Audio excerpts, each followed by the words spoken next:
برعي بقاله اكتر من ساعتين 3 بيتحايل عليا عشان اعمل له شاورما لحم وشويه طحينه، فصلي بينا على الرسول صلى الله عليه واله وسلم ويلا بينا نعملها، بس ما تنساش تعمل لايك. يلا بينا.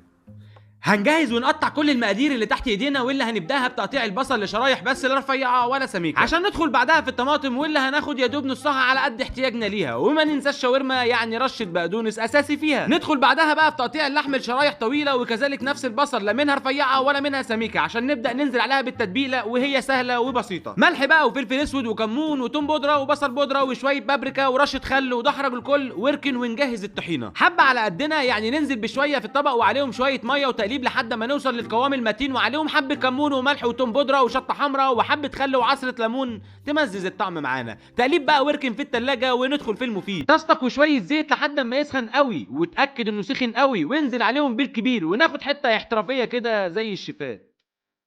يا سلام على الحركات.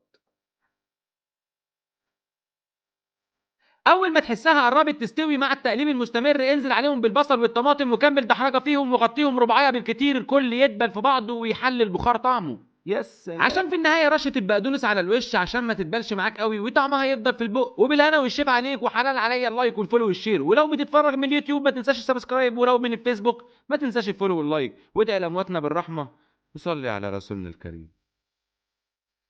عليه افضل الصلاه وازكى السلام. بيمين ندوق ونسمي الله. نسيت اقول لكم ان هي ممكن تدي شاورما شغال، لحمه متشوحه شغال، كل لعيونكم وعيون برعي. عملت لايك ولا لسه؟ بسم الله. الف حمد وشكر ليك يا رب. كالعاده ما تنساش الفولو واللايك والشير، واتمنى من قلبك الخير. رعايه الله وحفظه. ساي الزبده على عيونكم.